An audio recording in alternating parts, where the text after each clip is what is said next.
ಶ್ರೀ ಗುರುಭ್ಯೋ ನಮಃ. ಹರಿ ಓಂ. ದೇವೀಂ ವಾಚಮಜರಂತ ದೇವಾಃ ತಾಂ ವಿಶ್ವರೂಪಾ ಪಶವೋ ವದಂತೆ ಸಾನೋ ಮಂದ್ರೇಶಮೂರ್ಜಂದ್ವಹಾನ ಧೇನುರ್ವಾಗಸ್ಮಾನುಭವಸುಷ್ಟುದಯಿತೋ. ನಮಸ್ಕಾರ, ಶುಭೋದಯ. ನಿತ್ಯ ಪೂಜಾ ಕಾರ್ಯಕ್ರಮಕ್ಕೆ ಸ್ವಾಗತ. ನಾನು ನಿಮ್ಮ ಡಾಕ್ಟರ್ ಕಮಲಾಕರ್ ಭಟ್. ಅನೇಕರು ಜೀವನದಲ್ಲಿ ಜಿಗುಪ್ಸಾ ಮನೋಭಾವವನ್ನು ಬೆಳೆಸ್ಕೊಂಡಿರ್ತೀರಿ. ಆರ್ಥಿಕ ಕ್ಷೇತ್ರದಲ್ಲಿ ನೋಡಿದರೆ ಪ್ರಗತಿನೇ ಕಾಣೋದಿಲ್ಲ. ಮಾನಸಿಕವಾದಂತಹ ಕಾಮನೆಗಳು ಯಾವುದು ಕೂಡ ಈಡೇರುತ್ತಾನೆ ಇಲ್ಲ. ಸರ್ಕಾರಿ ಉದ್ಯೋಗವನ್ನು ಬಯಸಬೇಕು ಎನ್ನುವಂತಹ ದೃಷ್ಟಿನಲ್ಲಿ ನಾನಿದ್ದೀನಿ. ಸರ್ಕಾರಿ ಉದ್ಯೋಗ ಮರೀಚಿಕೆ ಆಗೋಗಿದೆ. ಜೀವನದಲ್ಲಿ ಯಾವುದು ಬೇಡ ಎನ್ನುವಂತಹ ದೃಷ್ಟಿನಲ್ಲಿ, ಜೀವನವೇ ಬೇಡ ಅನ್ನುವಂತಹ ದೃಷ್ಟಿಗೆ ತಲುಪಿಬಿಟ್ಟಿದ್ದೀನಿ ಎನ್ನುವಂಥದ್ದು ಅನೇಕರ ಅಭಿಪ್ರಾಯ, ಅನೇಕರ ಮಾತುಗಳು. ಸಹಜ, ಪ್ರತಿಯೊಬ್ಬ ಮನುಷ್ಯನು ಕೂಡ ಜೀವನದಲ್ಲಿ ಸೋಲೆ ಆತನನ್ನು ಬೆನ್ನ ಹತ್ತಿದಂತಹ ಒಂದು ಬೇತಾಳದಂತೆ ಅವನನ್ನು ಫಾಲೋ ಮಾಡ್ತಾ ಇದ್ದರೆ, ಅಥವಾ ಅವನ ಬೆನ್ನ ಹಿಂದೆ ಬರ್ತಾ ಇದೆ ಅಂತ ಆದರೆ ಪ್ರತಿಯೊಬ್ಬನಿಗೂ ಕೂಡ ಜೀವನವೇ ಬೇಡ ಅಂತ ಅನಿಸುವಂಥದ್ದು ಸಹಜ. ಹಾಗಂದ ಮಾತ್ರಕ್ಕೆ ಪರಮಾತ್ಮ ಕೊಟ್ಟಂತಹ ಜೀವವನ್ನು ಕಳ್ಕೊಳ್ಳುವಂಥ ಅಧಿಕಾರಗಳು ನಮಗಿಲ್ಲ. ಸುಖವಾಗಿದ್ದರೆ ಮಾತ್ರ ನಮಗೆ ಜೀವನ ಬೇಕು, ಕಷ್ಟವಾಗಿದ್ದರೆ ಜೀವನವೇ ಬೇಡ ಎನ್ನುವಂತಹ ಸ್ಥಿತಿಯಲ್ಲಿ ಇರ್ತೀವಿ. ಎಷ್ಟರ ಮಟ್ಟಿಗೆ ಇದು ಸತ್ಯ ಆಗಿರುತ್ತೆ, ಎಷ್ಟರ ಮಟ್ಟಿಗೆ ಇದನ್ನು ನಾವು ಅಕ್ಸೆಪ್ಟ್ ಮಾಡಬೇಕು, ಯೋಚನೆ ಮಾಡಬೇಕಲ್ವಾ? ಹಾಗಾದರೆ ಅಂತಹ ದೋಷಗಳನ್ನು, ಅಂದರೆ ನಿಮ್ಮ ಜೀವನದ ವಿಫಲತೆಯನ್ನು ತಡೆಯುವಂತಹ ಒಂದು ಪ್ರಯತ್ನ ನಿಮಗೇನಾದರೂ ಮಾಡಬೇಕು ಅಂತಿದ್ರೆ, ಸಕಲ ರೀತಿಯಂತಹ ಶ್ರೇಯಸ್ಸುಗಳನ್ನು ನೀವು ಅನುಭವಿಸಲೇಬೇಕು ಎನ್ನುವಂತಹದ್ದಿದ್ರೆ, ಕತ್ತಲೆ ಹಾಗೂ ಬೆಳಕು ಎನ್ನುವಂಥದ್ದು ಕಷ್ಟ ಸುಖದ ಸಂಕೇತ. ಕಷ್ಟ ಬಂತು ಅಂತ ಹೇಳಿ ಹೆದರಬಾರ್ದಂತೆ, ಸುಖ ಬಂತು ಅಂತ ಹೇಳಿ ಹಿಗ್ಗಬಾರ್ದಂತೆ. ಇದು ಒಂದು ಸಾಮಾನ್ಯ ಹಿರಿಯರ ಮಾತು. ಹಾಗಾದರೆ ಅಂತಹ ಎಲ್ಲ ರೀತಿಯಾದಂತಹ ಸರ್ವಶಕ್ತನನ್ನು ಆರಾಧನೆ ಮಾಡಿದಂತಹ ಪಕ್ಷದಲ್ಲಿ ಎಲ್ಲ ರೀತಿಯಾದಂಥ ಅನುಕೂಲತೆಗಳನ್ನು ಪಡ್ಕೊಳ್ಳುವಲ್ಲಿ ಯಶಸ್ಸನ್ನು ಪಡ್ಕೋತೀವಿ. ಹಾಗಾದರೆ ಯಾವ ರೀತಿಯಾದಂತಹ ಯಶಸ್ಸು ನಮಗೆ ಬರುತ್ತೆ ಅಂತಾದರೆ ಯಾವ ದೇವರ ಪೂಜೆಯನ್ನು ಮಾಡಬೇಕು ಅನ್ನುವಂಥದ್ದನ್ನು ಕೂಡ ಅರ್ಥಕೊಳ್ಬೇಕಲ್ವ? ಹಾಗಾದರೆ ಇವತ್ತು ಶ್ರೀರಾಜ ರಾಜೇಶ್ವರಿಯ ಪ್ರಾರ್ಥನೆಯನ್ನು ಮಾಡಿಕೊಳ್ಳಿ. ಸ್ವಲ್ಪ ವಿಭಿನ್ನವಾದಂತಹ ಪೂಜೆ ಆಗಿರುತ್ತೆ. ರಾಜರಾಜೇಶ್ವರಿ ಪ್ರಾರ್ಥನೆಯನ್ನು ಮಾಡಿದರೆ ಶ್ರೀರಾಜ ರಾಜೇಶ್ವರಿ, ನೀವು ಕೂಡ ರಾಜನಂತೆ ಕಂಗೊಳಿಸ್ಬೋದೇನಪ್ಪ ಗೊತ್ತಿಲ್ಲ ನನಗೆ. ಖಂಡಿತ ಕಂಗೊಳಿಸ್ತೀರಿ. ಯಾವಾಗ ಆ ತಾಯಿಯ ಅನುಗ್ರಹ ನಿಮಗೆ ನಿಜವಾಗಿಯೂ ಕೂಡ ಸಿಕ್ಕಂತಹ ಪಕ್ಷದಲ್ಲಿ ಮಾತ್ರ. ಹಾಗಾಗಿ ದೇವಿಯ ವಿಗ್ರಹವನ್ನು, ದೇವರ ಮಂಟಪವನ್ನು ಜಾಸ್ತಿ ಪ್ರಮಾಣದಲ್ಲಿ ಹೂವಿನಿಂದ ಅಲಂಕಾರವನ್ನು ಮಾಡಿ ಆ ದೇವಿಯ ಎರಡೂ ಭಾಗದಲ್ಲಿ ಕೂಡ ಕಬ್ಬುಗಳನ್ನು, ಎರಡು ನಿಜವಾದಂತಹ ಕಬ್ಬನ್ನು ನೆಟ್ಟಿರಬೇಕು. ನಾವು ಪೇಟೆ ಪ್ರದೇಶಗಳಲ್ಲಿದ್ದೀವಿ, ಕಬ್ಬು ಸಿಗಲ್ಲ ಎನ್ನುವಂತಹ ದೃಷ್ಟಿಯನ್ನು ಯೋಚನೆ ಮಾಡಬೇಡಿ. ಮನುಷ್ಯನ ಮನಸ್ಸಿಗೆ ಅಸಾಧ್ಯವಾದುದು ಯಾವುದೂ ಇಲ್ವಂತೆ. ಸ್ವಾಮಿ ವಿವೇಕಾನಂದರು ಹೇಳ್ತಾರಲ್ವ, ಅಸಾಧ್ಯವಾದುದು ಸಾಧಕನಿಗೆ ಯಾವುದೂ ಇಲ್ಲ ಅಂತ. ಸಾಧನೆ ಮಾಡುವಂತಹ ಛಲ, ಮನ ಎರಡೂ ಕೂಡ ನಿಮಗಿರಬೇಕಲ್ವ? ಇಟ್ಕೊಂಡು ಪೂಜೆ ಮಾಡಿ ನೋಡಿ. ಕೆಲವೇ ದಿನಗಳಲ್ಲಿ ನೀವು ಖಂಡಿತವಾಗಿಯೂ ಕೂಡ ನಿಮ್ಮ ಮನಸ್ಸಿನ ಕಾಮನೆಗಳೆಲ್ಲವೂ ಕೂಡ ಈಡೇರಿದಂತಹ ಸಂತೃಪ್ತಿಯ ಮನೋಭಾವವನ್ನು ನೀವು ಬೆಳೆಸ್ಕೊಂಡಿರ್ತೀರಿ. ಹಾಗಾಗಿ ತಾಯಿ ರಾಜರಾಜೇಶ್ವರಿ ಆರಾಧನೆಯನ್ನು ಮಾಡುವಂತಹ ಸಂದರ್ಭದಲ್ಲಿ ಪೂಜಾ ದ್ರವ್ಯಗಳನ್ನು ನೋಡಲೇಬೇಕಲ್ವ? ಅರಿಶಿನ ಕುಂಕುಮದೊಂದಿಗೆ ಪೂಜಾ ದ್ರವ್ಯಗಳು ಪ್ರತಿದಿನ ಕೂಡ ಹೂ ಇಟ್ಕೊಳ್ಳಿ, ಅರಿಶಿನ ಕುಂಕುಮ ಇಟ್ಕೊಳ್ಳಿ, ಮತ್ತು ರಂಗೋಲಿನ ಇಟ್ಕೊಳ್ಳಿ, ಬೇಕಾಗೋಲ್ಲ ಅಂತ ಅನ್ಕೋತೀನಿ. ಪೂಜಾ ದ್ರವ್ಯಗಳನ್ನು ಸಿದ್ಧಪಡಿಸಿಕೊಂಡು ನೈವೇದ್ಯವನ್ನು ನಾನು ನಿಮಗೆ ಹೇಳಲೇಬೇಕು. ತುಪ್ಪ ಮಿಶ್ರಿತವಾದಂತಹ ಗುಡಾನ್ನವನ್ನು, ಅಂದರೆ ಬೆಲ್ಲದ ಅನ್ನ ಅಂತ ಕರಿತೀರೋ, ಪೊಂಗಲ್ ಅಂತ ಕರಿತೀರೋ, ಅದನ್ನು ತುಪ್ಪದಿಂದ ಮಾಡಿದರೆ ಬಹಳ ಶ್ರೇಷ್ಠ. ಆ ತಾಯಿಗೆ ಪ್ರೀತಿಯಾದಂತಹ ದ್ರವ್ಯ. ಅಥವಾ ಪಾಯಸ ಎನ್ನುವಂಥದ್ದು ಏನಿದೆ, ಪಾಯಸ ಮಾಡ್ತಿರಲ್ವ, ಪಾಯಸ ಬಹಳ ಶ್ರೇಷ್ಠ ಆ ತಾಯಿಗೆ. ಗುಡಾನ್ನ ಪ್ರಿಯಮಾನಸಾಹ ಎನ್ನುವಂತಹ ಶ್ಲೋಕವೂ ಕೂಡ ಬರುತ್ತೆ.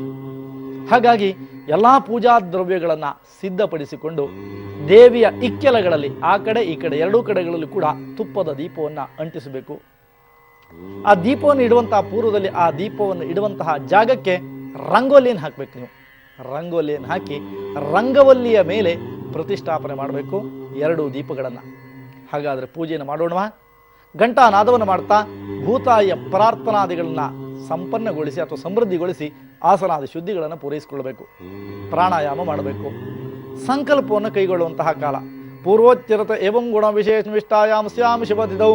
ಇಲ್ಲಿ ನಿಮ್ಮ ನಕ್ಷತ್ರ, ಗೋತ್ರ, ನಿಮ್ಮ ಹೆಸರು, ನಿಮ್ಮ ಕುಟುಂಬದವರ ಎಲ್ಲರ ಹೆಸರು ಇವೆಲ್ಲವನ್ನು ಕೂಡ ಪಠನ ಮಾಡಿ ಪೂರ್ವೋಚ್ಚರತ ಏವಂ ವಿಶೇಷ್ಟಾಯಾಮ್ ಸರ್ವೇಷಾಂ ಕುಟುಂಬಾನಾಂ ಕ್ಷೇಮಸ್ಥೈರ್ವೀರ್ಯವಿಜಯ ಅಭಯಾನಂದಾಯಿರಾರೋಗ್ಯ ಅಷ್ಟೈಶ್ವರ್ಯಾವೃದ್ಧ್ಯರ್ಥಂ ಧರ್ಮಾರ್ಥ ಕಾಮಮೋಕ್ಷ ಚತುರ್ವಿಧ ಫಲ ಪುರುಷಾರ್ಥ ಫಲ ಸಿದ್ಧ್ಯರ್ಥಂ ಸಕಲ ಶ್ರೇಯೋಭಿವೃದ್ಧ್ಯರ್ಥಂ ಸರ್ವಾರಿಷ್ಟ ನಿವಾರಣಾರ್ಥಂ ಜಗದಂಬಾ ತ್ರಿಗುಣಾತ್ಮಿಕಾ ಸ್ವರೂಪಿಣಿ ರಾಜರಾಜೇಶ್ವರ್ಯಾ ಪೂರ್ಣಾನುಗ್ರಹ ಪೂರ್ಣ ಪ್ರಸಾದ ಫಲ ಸಿದ್ಧ್ಯರ್ಥಂ ಧ್ಯಾನಾದಿ ಷೋಡಶ ಉಪಚಾರ ಪೂಜಾರಾಧನಂ ಕರಿಷೆ ಎನ್ನುವಂತಹ ಮಂತ್ರದೊಂದಿಗೆ ಅಕ್ಷತೆಯನ್ನು ನೀರನ್ನು ಮಿಶ್ರಣ ಮಾಡಿ ಕೆಳಭಾಗದಲ್ಲಿ ಬಿಡಿ. ನಿರ್ವಿಘ್ನದಾಯಕನಾಗಿರುವಂತಹ ಗಣಪತಿಯನ್ನು ಸ್ಮರಿಸಿ ಗಣಪತಿಗೆ ದೂರ್ವಾಕ್ಷತಾದಿಗಳನ್ನು ಸಮರ್ಪಣೆ ಮಾಡಿ ಗಂಗಾದಿ ಸರ್ವತೀರ್ಥಗಳನ್ನು ಅಭಿಮಂತ್ರಣ ಮಾಡಿಕೊಳ್ಳಿ. ಕೆಂಪು ಅಥವಾ ಅರಿಶಿನದ ಪುಷ್ಪವನ್ನು ಹೃದಯದ ಭಾಗಕ್ಕೆ ಇಟ್ಕೊಂಡು ತಾಯಿಯಾದಂತಹ ಶ್ರೀರಾಜ ರಾಜೇಶ್ವರಿ ದೇವಿಯನ್ನು ಧ್ಯಾನ ಮಾಡಿಕೊಳ್ಳಿ. ಮಂತ್ರ ಯಾವುದು ಗೊತ್ತಾ? ದೇವೀಂ ವಾಚ ಭಜರಂತ ದೇವಾಹ ತಾಂ ವಿಶ್ವರೂಪಾ ಪಶವೋ ವದಂತೆ ಸಾನೋ ಮಂದ್ರೇ ಶಮೋರ್ಜಂದ್ವಹಾರ ಧೇನುರ್ವಾಗಸ್ಮಾನುಪಸುಷ್ಟೋ ತೈತು ಎನ್ನುವಂತಹ ಮಂತ್ರವೋ ಅಥವಾ ರಾಜರಾಜೇಶ್ವರಿ ನಮಃ ಇಷ್ಟೇ ಸರಳ ಮಂತ್ರ ಹೇಳಿ. ನೀವು ಯಾಕೆ ಬರೋಲ್ಲ ನೋಡಿಬಿಡೋಣ ದೇವಿಯನ್ನು. ದೇವಿ ನಿಮ್ಮನೆಗೆ ಬಂದೇ ಬಂದಿದ್ದಾಳೆ. ಆ ಕಾರಣಕ್ಕೆ ಅಗ್ನಿವಾಯು ಸೂರ್ಯ ಪ್ರಜಾಪತ್ಯಾತ್ಮಕ ರೂಪಳಾಗಿ ರಾಜರಾಜೇಶ್ವರಿ ಆವಾಹಯಾಮಿ ಅಂತ ಹೇಳಿ ಜಗದಂಬೆ ಬಂದ್ಲು. ಆ ಜಗದಂಬೆಯನ್ನು ಧ್ಯಾನಿಸಬೇಕದ್ದು ನಮ್ಮೆಲ್ಲರ ಕರ್ತವ್ಯ. ಹಾಗಾಗಿ ಏನು ಮಾಡ್ತೀರಾ? ಅಕ್ಷತೆಯನ್ನು ಹೂನ ಪುನಃ ಧ್ಯಾನದ ಸಮೇತವಾಗಿ ಆ ತಾಯಿಯನ್ನು ಸ್ಮರಿಸ್ಕೊಳ್ಬೇಕು. ಯಾವುದೋ ದೇವಿಯ ಧ್ಯಾನ ಶ್ಲೋಕ, ಲಲಿತಾ ಸಹಸ್ರನಾಮದ ಧ್ಯಾನ ಶ್ಲೋಕವೋ ಅಥವಾ ತಾಯಿಗೆ ಬಂದಂಥ ಯಾವುದು ಬರಲಿಲ್ಲ ಅಂತ ಇಟ್ಕೊಳ್ಳಿ, ನಿತ್ಯಾನಂದಕರಿ ವರಾಭಯಗರಿ ಸೌಂದರ್ಯ ರತ್ನಾಕರಿ ಈ ಮಂತ್ರಗಳಾರು ಬಂದರೆ ಅಥವಾ ಧ್ಯಾನ ಶ್ಲೋಕಗಳು ಬಂದರೆ ಈ ಧ್ಯಾನವನ್ನು ಮಾಡ್ತಾ ಅಕ್ಷತಾದಿಗಳನ್ನು ಜಗಜ್ಜನನಿಗೆ ಸಂಪನ್ನಗೊಳಿಸಬೇಕು, ಸಮರ್ಪಣೆ ಮಾಡಬೇಕು. ಸ್ವಾಗತವನ್ನು ಕೋರುವಂಥದ್ದು 4 ಉದ್ಧರಣೆ ನೀರು, ಪಾದ್ಯ, ಅರ್ಘ್ಯ, ಆಚಮನೀಯ ಮಧುಬರ್ಕಾದಿಗಳನ್ನು ಪೂರೈಸಿ ಇರುವಂತಹ ದೇವಿಯ ವಿಗ್ರಹವನ್ನು ಕೆಳಭಾಗದಲ್ಲಿ ಇರಿಸಿಕೊಂಡು ದೇವಿಗೆ ಸ್ನಾನಗಳನ್ನು ಮಾಡಿಸೋಣ. ದೇವೀಂ ವಾಚಮಜರಂತ ದೇವಾಹ ತಾಂ ವಿಶ್ವರೂಪಾ ಪಶವೋ ವದಂತೆ ಸಾನೋ ಮಂದ್ರೇ ಶಮೋರ್ಜಂದ್ವಹಾರ ಧೇನುರ್ವಾಗಸ್ಮಾನುಪಸುಷ್ಟುತೈತು ಯದ್ವಾಗ್ವದಂತಿ ವಿಚೇತನಾನಿ ರಾಷ್ಟ್ರೀ ದೇವಾನಾಂ ನಿಶಸಾದ ಮಂದ್ರ ಚತಸ್ರ ಊರ್ಜಂದುದುಹೇ ಪಯಾಗುಂಸೆ ಕುಸ್ವಿದಸ್ಯಾಃ ಪರಮಂಜಗಾಮ ಅನಂತಾಮಂತಾದಧಿ ನಿರ್ಮಿತಾ ಮಹೀಮ ಯಸ್ಯಾಂ ದೇವಾ ಅಧ ದುರ್ಭೋಜನಾನಿ ಏಕಾ ಅಕ್ಷರಾಂದಿಪದ ಷಟ್ಪದಾಂಚ ಎನ್ನುವಂತಹ ಮಂತ್ರಗಳು ಬಂದರೆ ಈ ಮಂತ್ರವನ್ನು ಪಠನ ಮಾಡಿ. ಅಥವಾ ರಾಜರಾಜೇಶ್ವರಿ ನಮಃ ಎನ್ನುವಂತಹ ಸರಳ ಮಂತ್ರ ಇಷ್ಟೇ ಇರುತ್ತೆ. ಈ ಮಂತ್ರವನ್ನು ಹೇಳ್ತಾ ಅಭಿಷೇಕವನ್ನು ಸಂಪನ್ನಗೊಳಿಸಿ ದೇವಿಯ ವಿಗ್ರಹವನ್ನು ಸ್ವಚ್ಛಗೊಳಿಸಿ ಎರಡೂ ಕೆನ್ನೆಯ ಭಾಗದಲ್ಲಿ, ಅಂದರೆ ನಿಮ್ಮ ಕೆನ್ನೆ ಅಲ್ಲ ದೇವರ ಕೆನ್ನೆಯ ಭಾಗದಲ್ಲಿ ಅರಿಶಿನವನ್ನು ಲೇಪನ ಮಾಡ್ತಾ ಮಧ್ಯದಲ್ಲಿ ಕುಂಕುಮವನ್ನು ಲೇಪನ ಮಾಡಿಕೊಳ್ಳಿ. ದೇವರ ಪೀಠದ ಮೇಲೆ ಜಗಜ್ಜನನಿಯನ್ನು ಪ್ರತಿಷ್ಠಾಪನೆ ಮಾಡಿಕೊಳ್ಳಿ. ಗೆಜ್ಜೆ ವಸ್ತ್ರವನ್ನು ಸ್ವೀಕಾರ ಮಾಡಿ ಗೆಜ್ಜೆ ವಸ್ತ್ರವನ್ನು ತೆಗೆದು ತಾಯಿಗೆ ಸಮರ್ಪಣೆ ಮಾಡಿ ಅಥವಾ ಹಸಿರು ಬಟ್ಟೆಯನ್ನು ಸಮರ್ಪಣೆ ಮಾಡುವಂಥದ್ದು ಸರ್ವಶ್ರೇಷ್ಠ. ವಸ್ತ್ರಂಗ್ರಹಣ ದೇವೇಶಿ ಪದ್ಮಪತ್ರಾಯತೆ ಕ್ಷಣೆ ನಾನಾಭರಣ ವಿಚಿತ್ರಾಢ್ಯಂ ಸರ್ವಸೌಖ್ಯಪ್ರದೋ ಭವೇ ಭಗವತೀ ನಮಃ ವಸ್ತ್ರಂ ಸಮರ್ಪಯಾಮಿ ಅಂತ ಹೇಳಿ. ಬ್ರಹ್ಮ ವಿಷ್ಣು ಮಹೇಶ್ಚೈಶ್ಚ ನಿರ್ಮಿತಂ ಬ್ರಹ್ಮಸೂತ್ರಕಂ ಯಜ್ಞೋಪವಿತದಾನೇನ ಭಗವಾನ್ ಜಗನ್ನಾಯಕಿ ಎನ್ನುವಂತಹ ಮಂತ್ರದೊಂದಿಗೆ ಉಪವೀತ ಸ್ಥಾನದಲ್ಲಿ ಅಕ್ಷತೆಯನ್ನು ಹೆಣ್ಣುಮಕ್ಕಳು ವಿಧ ವಿಧವಾದಂಥ ಅಲಂಕಾರವನ್ನು ಎಷ್ಟು ಮಾಡಿಕೊಂಡ್ರೂ ನಿಮಗೆ ಸಾಕಾಗಲ್ಲ. ಅಲಂಕಾರ ಮಾಡ್ಕೊತೀರಿ, ಮಾಡ್ಕೊಳ್ಳಿ, ನಿಜವಾಗಿಯೂ ಕೂಡ ಸಂತೋಷಕರವಾದಂಥ ವಿಚಾರ. ಹಾಗೆಯೇ ನಮ್ಮೆಲ್ಲರ ಜನನಿ ಬಂದಿದ್ದಾಳೆ, ತಾಯಿ ಬಂದಿದ್ದಾಳೆ, ನಮ್ಮನ್ನು ರಕ್ಷಣೆ ಮಾಡಲಿಕ್ಕಾಗಿ ಬಂದಿರುವಂತಹ ರಾಜರಾಜೇಶ್ವರಿಗೆ ಅಲಂಕಾರಿಕ ವಸ್ತುಗಳು. ಹಾಗಾಗಿ ಎಲ್ಲ ರೀತಿಯಂಥ ಅಲಂಕಾರವನ್ನು ಮಾಡಿ ತಾಯಿಗೆ ಹರಿದ್ರ ಕುಂಕುಮಾದಿಗಳ ಅರ್ಪಣೆ, ಜಾಸ್ತಿ ಪ್ರಮಾಣದಲ್ಲಿ ಅರಿಶಿನ ಕುಂಕುಮವನ್ನು ತಾಯಿಗೆ ಸಮರ್ಪಣೆ ಮಾಡಿ ಹರಿದ್ರ ಕುಂಕುಮಗಳ ಜೊತೆಗೆ ಸಿಂಧೂರಾದಿ ದ್ರವ್ಯಗಳನ್ನು ಕೂಡ ಇತ್ತು ನಾಮಪೂಜೆಯನ್ನು ಮಾಡೋಣ. ಓಂ ಬ್ರಾಹ್ಮೀ ನಮಃ, ಮಾಹೇಶ್ವರೀ ನಮಃ, ಕುಮಾರೀ ನಮಃ, ವೈಷ್ಣವೀ ನಮಃ, ವಾರಾಹಿ ನಮಃ, ಇಂದ್ರಾಣಿ ನಮಃ, ಚಾಮುಂಡಾಯಿ ನಮಃ, ಮಹಾಲಕ್ಷ್ಮೀ ನಮಃ ಎನ್ನುವಂತಹ ಮಂತ್ರದೊಂದಿಗೆ ನಾಮಪೂಜೆಯನ್ನು ಪೂರೈಸಿ ತಾಯಿಯ ಸನ್ನಿಧಾನದಲ್ಲಿ ವಿಶೇಷವಾದಂತಹ ಕುಂಕುಮಾರ್ಚನೆಯನ್ನು ಸಂಪನ್ನಗೊಳಿಸಿ ಕುಂಕುಮಾರ್ಚನೆಯನ್ನು ಮಾಡ್ತಾ ಧೂಪವನ್ನು ಜಗಜ್ಜನನಿಗೆ ಸಮರ್ಪಣೆ ಮಾಡಬೇಕು. ಲಲಿತಾ ಸಹಸ್ರನಾಮದಿಂದ ಕುಂಕುಮಾರ್ಚನೆಯನ್ನು ಅಥವಾ ಲಲಿತಾ ಅಷ್ಟೋತ್ತರಮದಿಂದ ಕುಂಕುಮಾರ್ಚನೆಯನ್ನು ಸಂಪನ್ನಗೊಳಿಸಿದ ನಂತರದಲ್ಲಿಯೇ ಧೂಪದ ಸಮರ್ಪಣೆ. ದಶಾಂಗುಂ ಗುಗ್ಗುಲೋಪೇತಂ ಸುಗಂಧಂಚ ಮನೋಹರ ಕಪಿಲಾಗ್ರತ ಸಂಯುಕ್ತಂ ಧೂಪೋಯಂ ಪ್ರತಿಗೃಕ್ಷತ ಎನ್ನುವಂತಹ ಮಂತ್ರದೊಂದಿಗೆ ಶ್ರೀರಾಜ ರಾಜೇಶ್ವರಿಗೆ ಧೂಪದ ಸಮರ್ಪಣೆಯನ್ನು ಮಾಡಿದ್ದೀರಿ. ಎರಡೂ ದೀಪಗಳನ್ನು ಕೂಡ ಕಣ್ಣಾರೆ ಕಣ್ತುಂಬಿ ನೋಡಿ ನೈವೇದ್ಯಕ್ಕಾಗಿ ಇಟ್ಟಂತಹ ತೆಂಗಿನಕಾಯಿ, ಬಾಳೆಹಣ್ಣು, ಎಲ್ಲ ರೀತಿಯಂತಹ ಗುಡಾನಾದಿಗಳನ್ನು ಜಗಜ್ಜನನಿಗೆ ಸಮರ್ಪಣೆಯನ್ನು ಮಾಡ್ತಾ ಮಂಗಳಾರತಿಯನ್ನು ಮಾಡುವಂತಹ ಕಾಲ. ಮಂಗಲಂ ಕೌಸಲೇಂದ್ರಾಯ ಮಹನೀಯ ಗುಣಾತ್ಮನೆ ಚಕ್ರವರ್ತಿ ತನೂಜಾಯ ಸಾರ್ವಭೌಮಾಯ ಮಂಗಲಂ ಎನ್ನುವಂತಹ ಮಂತ್ರದೊಂದಿಗೆ ಅಥವಾ ಹೆಣ್ಣು ಮಕ್ಕಳು 5 ಜನ ಹೆಣ್ಣುಮಕ್ಕಳು, 3 ಜನ ಹೆಣ್ಣುಮಕ್ಕಳು, ಪಕ್ಕದ ಮನೆಯವರು ಕರ್ಕೋಬೇಕು ಅಂತಿಲ್ಲ, ಒಬ್ಬರೇ ಇದ್ದರೂ ಮಾಡ್ಬೋದು. ಮನೆಯಲ್ಲಿ ಜಾಸ್ತಿ ಜನ ಇದ್ದಲ್ಲಿ ಎಲ್ಲರೂ ಸೇರಿ ನಿಮಗೆ ಬರುವಂಥ ಹಾಡನ್ನು ಹೇಳ್ತಾ ದೇವಿಗೆ ಮಂಗಳಾರತಿಯನ್ನು ಮಾಡಬೇಕು. ದೇವಿಗೆ ರಕ್ಷೆಯನ್ನು ಕೊಟ್ಟಿದ್ದೀರಿ, ನೀವು ಕೂಡ ರಕ್ಷೆಯನ್ನು ಇಟ್ಕೊಳ್ಬೇಕು. ಕೈಯನ್ನು ಕರಗಳನ್ನು ಸ್ವಚ್ಛಗೊಳಿಸಿ ಪುನಃ ಅಕ್ಷತೆಯನ್ನು ಹೂವನ್ನು ಇಟ್ಕೊಂಡು ತಾಯಿಗೆ ಮಂತ್ರ ಪುಷ್ಪದ ಅರ್ಪಣೆ. ಯೋ ವೇದಾದೋ ಸುರಪ್ರೋಕ್ತೋ ವೇದಾಂತೆ ಚ ಪ್ರತಿಷ್ಠಿತಾ ಸಸ್ಯ ಪ್ರಕೃತಿ ಲೀನಸ್ಯ ಯಪ್ಪರಸ ಎನ್ನುವಂತಹ ಮಂತ್ರದೊಂದಿಗೆ ಮಂತ್ರ ಪುಷ್ಪಾದಿಗಳನ್ನು ಸಮರ್ಪಣೆ ಮಾಡ್ತಾ ಪ್ರದಕ್ಷಿಣತ್ರಯ 3 ಪ್ರದಕ್ಷಿಣಾದಿಗಳನ್ನು ಮಾಡಿ ದೀರ್ಘದಂಡವಾದಂತಹ ನಮಸ್ಕಾರವನ್ನು ಕೈಗೊಳ್ಳಬೇಕು. ಜಗಜ್ಜನನಿ ಅನ್ಯಥಾ ಶರಣನ್ನಾಸ್ತಿ ತ್ವಮೇವ ಶರಣಂ ಮಮ ತಸ್ಮಾತ್ ಕಾರುಣ್ಯಭಾವೇನ ರಕ್ಷಮಾಂ ಜಗದೀಶ್ವರಿ ಎನ್ನುವಂತಹ ಮಂತ್ರದೊಂದಿಗೆ ತಾಯಿಗೆ ಮಂತ್ರ ಪುಷ್ಪಾದಿಗಳು ಸಾಷ್ಟಾಂಗ ನಮಸ್ಕಾರವನ್ನು ಮಾಡಿ ಅರ್ಘ್ಯ ಪ್ರದಾನ. ಅಕ್ಷತೆಯನ್ನು ಹೂವನ್ನು ಕೈನಲ್ಲಿಟ್ಕೊಂಡು 3 ಬಾರಿ ಅರ್ಘ್ಯವನ್ನು ಕೊಡ್ತಾ ಬರಬೇಕು ತಾಯಿಗೆ. ಕಾತ್ಯಾಯನಾಯ ವಿದ್ಮಹೆ ಕನ್ಯಾಕುಮಾರಿ ಧೀಮಹಿ ತನ್ನೋ ದುರ್ಗೆ ಪ್ರಚೋದಯಾತ್ ಎನ್ನುವಂತಹ ಮಂತ್ರವನ್ನು ಪಠಿಸುತ್ತಾ 3 ಬಾರಿ ಅರ್ಘ್ಯಾದಿಗಳನ್ನು ಕೊಟ್ಟು ತಾಯಿಯ ಸನ್ನಿಧಾನದಲ್ಲಿ ನಮ್ಮ ಕಾಮನೆಗಳೆಲ್ಲವೂ ಕೂಡ ಈಡೇರುವಂತೆ, ಮನೆಯ ಕಷ್ಟಗಳೆಲ್ಲವೂ ಕೂಡ ದೂರ ಆಗುವಂತೆ, ಇಷ್ಟಾರ್ಥಗಳೆಲ್ಲವೂ ಕೂಡ ನೆರವೇರುವಂತಹ ದೆಸೆನಲ್ಲಿ ತಾಯಿಯ ಸನ್ನಿಧಾನದಲ್ಲಿ ಮೌನವಾಗಿರಬೇಕು. ರಾಜರಾಜೇಶ್ವರಿಯ ಧ್ಯಾನವನ್ನೇ ಮಾಡಬೇಕು. ಅಕ್ಷತಾದಿಗಳನ್ನು ಕರ ಮಧ್ಯದಲ್ಲಿ ಇಟ್ಕೊಂಡು ದೇವಿಯನ್ನು ಪ್ರಾರ್ಥಿಸಬೇಕು. ವಿದ್ಯುದ್ದಾಮಥಮಪ್ರಭಾಂ ಮೃಗಪತಿ ಸ್ಕಂಧ ಸ್ಥಿತಾಂ ಭೀಷಣ ಕನ್ಯಾಭಿಃಕರವಾಲಕೇಟ ವಿರಸದ್ಹಸ್ತಾಭಿರಾಸೇವಿತ ಹಸ್ತೈಶ್ಚಕ್ರಧರಾಲಕೇಟ ವಿಶಿಕಾಂಶ್ಚಾಪಂ ಗುಣಂ ತರ್ಜನಿ ಬಿಭ್ರಾಣಾಂ ಅನಲಾತ್ಮಿಕಾಂ ಶಶಿಧರ ದುರ್ಗಾಂ ತ್ರಿನೇತ್ರಾಂ ಭಜೆ ಯಾ ದೇವಿ ಸರ್ವಭೂತೇಷು ಮಾತೃರೂಪೇಣ ಸಂಸ್ಥಿತ ನಮಸ್ತಸ್ಯೈ ನಮಸ್ತಸ್ಯೈ ನಮಸ್ತಸ್ಯೈ ನಮೋ ನಮಃ ಎನ್ನುವಂತಹ ಮಂತ್ರದೊಂದಿಗೆ ತಾಯಿಯ ಸನ್ನಿಧಾನದಲ್ಲಿ ಕಾಮನೆಗಳನ್ನು ಪ್ರಾರ್ಥನೆ ಮಾಡಿಕೊಂಡು ಸನ್ನಿಧಾನಕ್ಕೆ ಅಕ್ಷತಾದಿಗಳನ್ನು ಅರ್ಪಣೆ ಮಾಡಬೇಕು. ಸನ್ನಿಧಾನದ ಸಮೀಪದಲ್ಲಿರಬಹುದಂಥ ಪ್ರಸಾದವನ್ನು ಆಘ್ರಾಣಿಸಿ ನೋಡಿ ತಲೆಯ ಮೇಲೆ ಇಟ್ಕೊಂಡಿರಬೇಕು. ಎಂದಿನಂತೆ ಸನ್ನಿಧಾನದಲ್ಲಿ ಪುನಃ ಪೂಜೆ ಛತ್ರ ಚಾಮರಾದಿಗಳನ್ನು ಎಲ್ಲವನ್ನ ಮನಸ್ಸಿನಲ್ಲಿ ಕಲ್ಪಿಸಿಕೊಳ್ಳುತ್ತಾ ತಾಯಿಯಾದಂತಹ ರಾಜರಾಜೇಶ್ವರಿಯ ಸನ್ನಿಧಾನದಲ್ಲಿ ಪ್ರಾರ್ಥನೆಯನ್ನು ಮಾಡಿಕೊಳ್ಳಿ. ತಾಯಿಯ ಅನುಗ್ರಹ ನಿಮ್ಮ ಪಾಲಿಗೆ ಖಂಡಿತವಾಗಿ ಕೂಡ ಇರುತ್ತೆ. ಪೂಜೆಯನ್ನು ಶ್ರದ್ಧಾಭಕ್ತಿಯಿಂದ ಮಾಡಿದ್ದೀರಿ, ಪೂಜಾ ಫಲಗಳನ್ನು ಕೇಳೋಣ. ಜಗದಂಬೆಗೆ ಆಗಿರತಕ್ಕಂತಹ ರಾಜರಾಜೇಶ್ವರಿ ದೇವಿಯ ಆರಾಧನೆ ಪ್ರಾರ್ಥನೆಯನ್ನು ಸಂತೋಷದಿಂದ ಮಾಡಿದ್ದೀರಿ ಅಂತ ಅನ್ಕೋತೀನಿ. ಸಂತೋಷದಿಂದ ಭಗವಂತನ ಆರಾಧನೆಯನ್ನು ಮಾಡೋದ್ರಿಂದ ನಮಗೆ ಬರಬಹುದಂಥ ಸಂತಾಪಗಳೆಲ್ಲವೂ ಕೂಡ ದೂರ ಆಗುತ್ತೆ. ನೋಡಿ, ಎಂಥ ಒಂದೇ ಅಕ್ಷರ ವ್ಯತ್ಯಾಸ. ಸಂತೋಷ, ಸಂತಾಪ. ಸಂತಾಪ ಯಾವಾಗತ್ತೆ? ದುಃಖ ಆದಾಗ ಸಂತಾಪ ಆಗುತ್ತೆ. ಸಂತೋಷ ಯಾವಾಗತ್ತೆ? ಮನಸ್ಸು ಸಮಾಧಾನ ಆದಾಗ ಸಂತೋಷ ಆಗುತ್ತೆ. ಪ್ರತಿಯೊಬ್ಬ ಮನುಷ್ಯನೂ ಕೂಡ ಕಷ್ಟವನ್ನು ಯಾರೂ ಕೂಡ ಕೊಡುವಂತ ಕೇಳೋದಿಲ್ಲ. ಸುಖ ಎನ್ನುವಂಥದ್ದು ಪ್ರತಿಯೊಬ್ಬ ವ್ಯಕ್ತಿಗೂ ಕೂಡ ಬೇಕಾಗಿರುತ್ತೆ. ಹಾಗಾಗಿ ಆ ಸುಖದ ಮೂಲ ಯಾವುದರಿಂದ ಸಿಗುತ್ತೆ ಅಂತ ಕೇಳಿದರೆ, ನಮ್ಮ ಮನಸ್ಸಿನಲ್ಲೇ ಸುಖ ದುಃಖಗಳೆಲ್ಲವೂ ಕೂಡ ಅಡಗಿಕೊಂಡಿದೆ. ಹಾಗಾದರೆ ಈ ಸುಖ ಮತ್ತು ದುಃಖಗಳ ಮಧ್ಯದಲ್ಲಿ ಜೀವನವನ್ನು ನಾವು ಸಂಭಾಳಿಸಿಕೊಂಡು ಹೋಗೋದಿದೆಯಲ್ವಾ, ಇದೊಂದು ಸಾಹಸವೇ ಸರಿ. ಒಂದು ಮಾತು ಬರುತ್ತೆ, ಎಲ್ಲ ಒಂದು ಆಶ್ರಮಗಳಲ್ಲಿ ಯಾವುದು ಶ್ರೇಷ್ಠವಾದಂಥ ಆಶ್ರಮ ಅಂತ ಕೇಳಿದರೆ ಧನ್ಯೋ ಗೃಹಸ್ಥಾಶ್ರಮ ಅಂತ. ಗೃಹಸ್ಥ ಅಂದ್ರೆ ಮನೆಯಲ್ಲಿ ಇರ್ತಕ್ಕಂಥ ಹೆಂಡತಿ ಮಕ್ಕಳೊಂದಿಗೆ ವಾಸ ಮಾಡುವಂಥದ್ದು ಕೂಡ ಧನ್ಯತೆಯ ಪ್ರತಿರೂಪ ಅಂತ. ಈ ಕಷ್ಟಗಳ ಮಧ್ಯದಲ್ಲಿ ಸಂಸಾರವನ್ನು ಬ್ಯಾಲೆನ್ಸ್ ಮಾಡೋದು ಅಷ್ಟೊಂದು ಈಸಿ ಅಲ್ಲ. ಕಷ್ಟಗಳ ಪರಿಹಾರವನ್ನು ಮಾಡ್ಕೊಳ್ಬೇಕು ಅಂತ ಆದರೆ ಕೈಯಲ್ಲಿ ಸಮೃದ್ಧವಾದಂತಹ ಧನವೋ ಸಂಪತ್ತೋ ಎಲ್ಲ ರೀತಿಯಾದಂತಹ ಸೌಖ್ಯವೋ ಆರೋಗ್ಯಾದಿ ಭಾಗ್ಯವೋ ಎಲ್ಲವೂ ಕೂಡ ಬೇಕಾಗತ್ತೆ. ಹಾಗಾದರೆ ಶ್ರೀರಾಜ ರಾಜೇಶ್ವರಿ ರಾಜರಾಜೇಶ್ವರಿಯ ಆರಾಧನೆಯನ್ನು ಮಾಡೋದ್ರಿಂದ ಅದ್ಭುತವಾದಂತಹ ಒಂದು ಪ್ರಭಾವ, ಅದ್ಭುತವಾದಂತಹ ತಾಯಿಯ ದಿವ್ಯವಾದಂತಹ ಚೇತನವನ್ನು ಪಡೆದುಕೊಳ್ಳುವಲ್ಲಿ ನಾವು ಯಶಸ್ಸನ್ನು ಪಡ್ಕೋತೇವೆ. ಚೇತನ ಯಾವುದರಿಂದ ಸಿಗುತ್ತೆ? ಪರಮಾತ್ಮನ ಆರಾಧನೆಯಿಂದ ಸಕಾರಾತ್ಮಕವಾದಂತಹ ನೆಮ್ಮದಿಯ ಬದುಕನ್ನು ಕಟ್ಟಿಕೊಳ್ಳುವಲ್ಲಿ ದೇವರ ಆರಾಧನೆ ಬಹಳ ಮುಖ್ಯ ಅಂತ ಹೇಳಿದೆ. 12 ರಾಶಿಯವರು ಕೂಡ ಇವತ್ತು ಬೇಕಾದರೆ ಟೆಸ್ಟಿಗಾಗಿ ಆದರೂ ಪೂಜೆ ಮಾಡಿ. ಯಾರ್ಯಾರು ಪೂಜೆ ಮಾಡ್ತಾ ಇಲ್ವೋ ಪೂಜೆ ಮಾಡಿ ನೋಡಿ.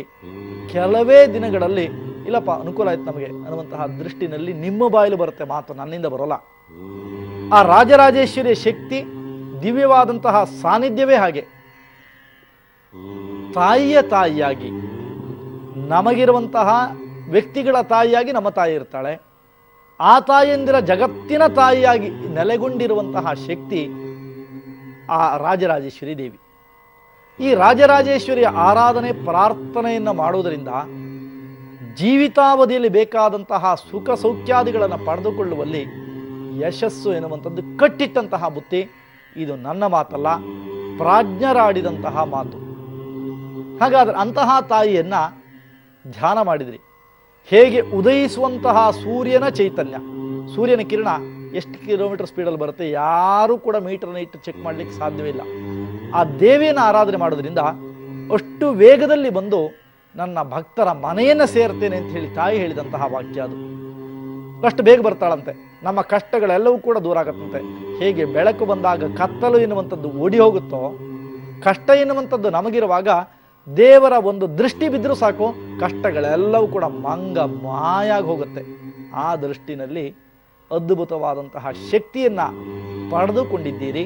ತಾಯಿಯ ಆರಾಧನೆಯ ಪ್ರತಿಫಲ ನಿಮಗೆ ಸಿಕ್ಕೇ ಸಿಗುತ್ತೆ ಎನ್ನುವುದರಲ್ಲಿ ಸಂದೇಹ ಬೇಡ. ಅಂತಹ ದೇವಿಯನ್ನ 16 ಉಪಚಾರಗಳಿಂದ ಪೂಜೆ ಮಾಡಿದಿರಿ. ಒಂದೊಂದು ಉಪಚಾರಗಳು ಕೂಡ ನಮ್ಮ ಜೀವನದ ಒಂದೊಂದು ಕಷ್ಟವಾದ ಕತ್ತಲೆಯನ್ನ ಹೋಗಲಾಡಿಸುವಲ್ಲಿ ಸಹಕಾರಿಯಾಗತ್ತೆ ಎನ್ನುವಂಥದ್ರಲ್ಲಿ ಯಾವುದೇ ರೀತಿಯಂತಹ ಒಂದು ಸಂದೇಹ ಬೇಡವೇ ಬೇಡ. ತಾಯಿಗೆ ಅಭಿಷೇಕ ಮಾಡಿದ್ರಿ. ನಮ್ಮ ಮನಸ್ಸಿನಲ್ಲಿರಬಹುದಂತಹ ಕಷ್ಟವೆಂಬಂತಹ ಕತ್ತಲೆಗಳೆಲ್ಲವನ್ನೂ ಕೂಡ ತೊಳೆದಂತಹ ಶಕ್ತಿಯನ್ನ ಅಭಿಷೇಕದಿಂದ ಕೊಡ್ತಾಳೆ. ಧ್ಯಾನದಿಂದ ಮನಸ್ಸಿನ ಶುದ್ಧತೆಯನ್ನು ಮಾಡ್ತಾಳೆ.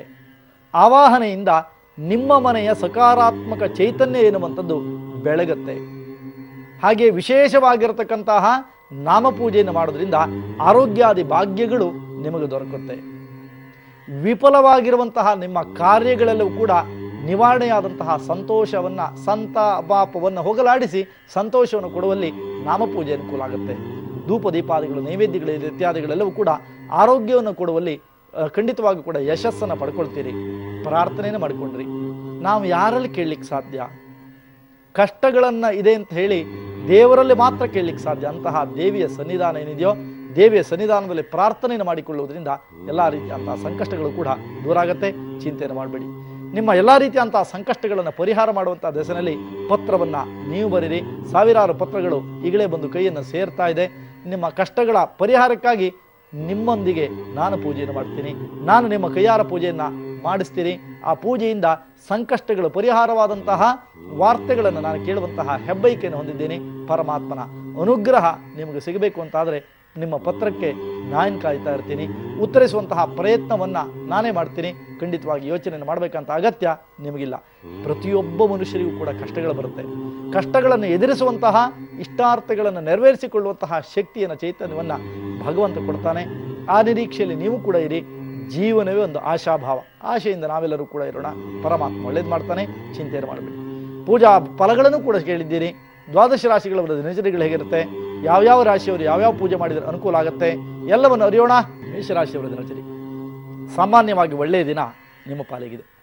ಆದರೂ ಕೂಡ ರಾಜರಾಜೇಶ್ವರಿ ಪ್ರಾರ್ಥನೆ ಪೂಜೆಯನ್ನು ಮಾಡೋದ್ರಿಂದ ಅದ್ಭುತವಾದಂತಹ ನೆಲೆಗಟ್ಟ ನಿಮ್ಮ ಪಾಲಿಗೆ ಸಿಗುವಂತಹ ಲಕ್ಷಣ ಕಂಡು ಬರ್ತಾ ಇದೆ. ವ್ಯಾಪಾರದಲ್ಲಿ ಯಾವುದೇ ಕಾರಣಕ್ಕೂ ಕೂಡ ಚಿಂತೆಯನ್ನು ಮಾಡಬೇಡಿ.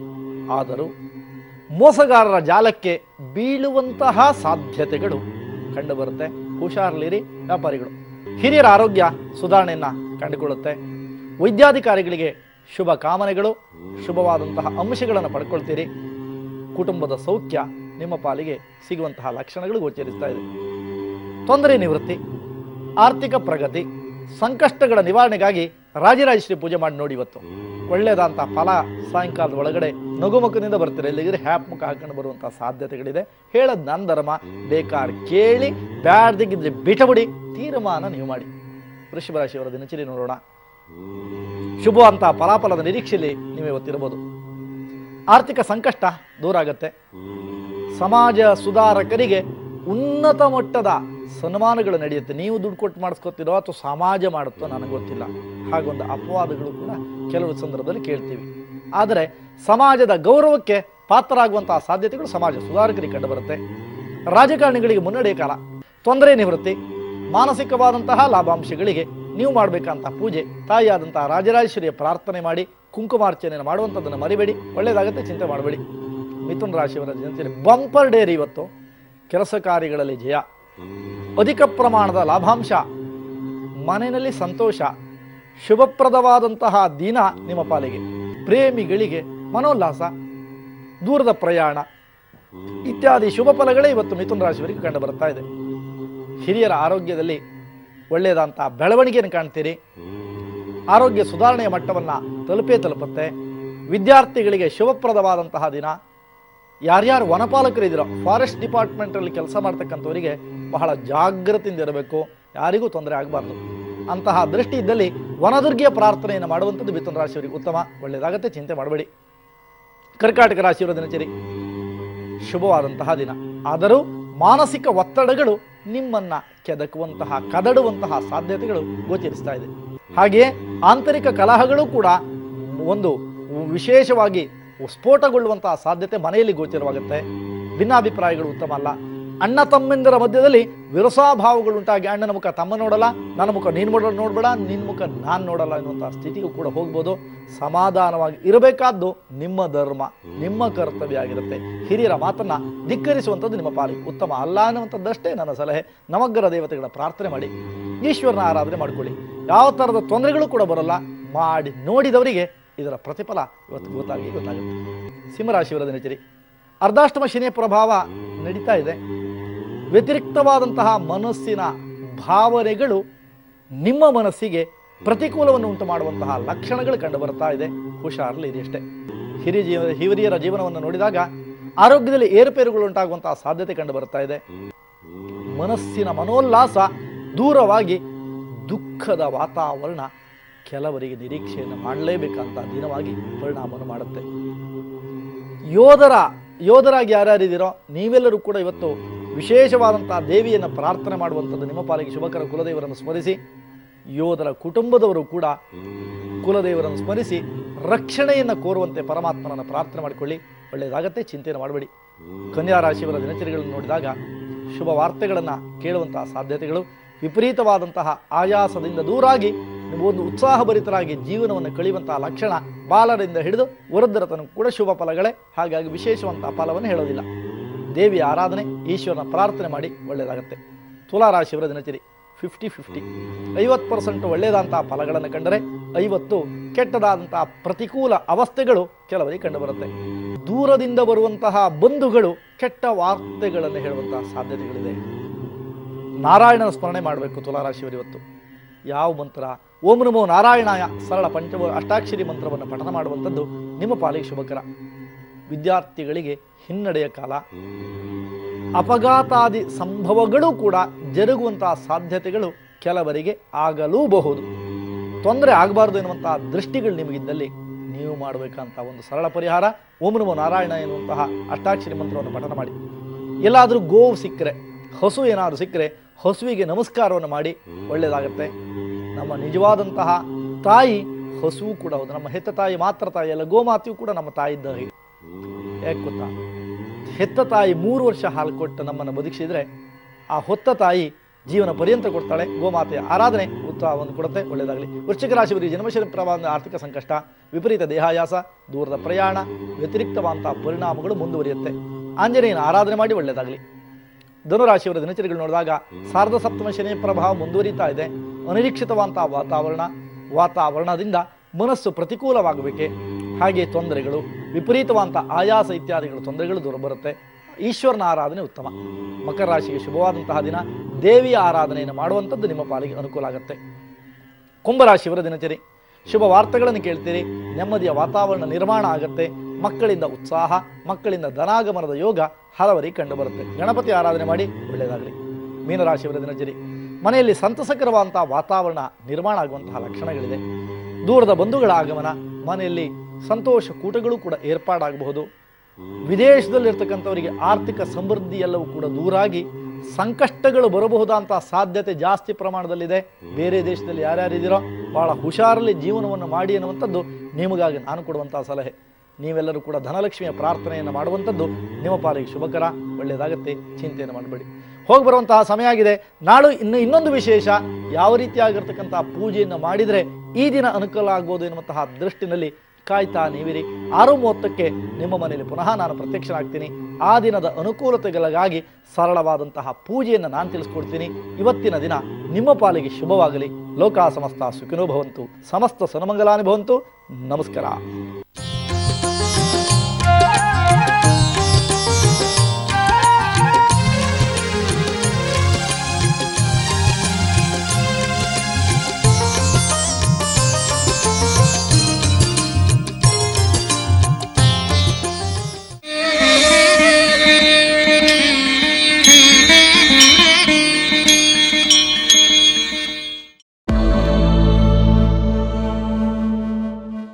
ದಿನಗಳ ಹಿಂದೆ ನಡೆದಂತಹ ಈ ಸರ್ವೆನಲ್ಲಿ ಸುಮಾರು 30 ಜಿಲ್ಲೆಗಳಲ್ಲಿ 1500 ಒಂದಂಗೆ, ಉಳಿದ ಜಿಲ್ಲೆಗಳಲ್ಲಿ 1500, 250 ಅದರಲ್ಲಿ ಆಯ್ದ ಬೆಂಗಳೂರಿನಲ್ಲಿ ನಡೆದಿರುವಂಥದ್ದು.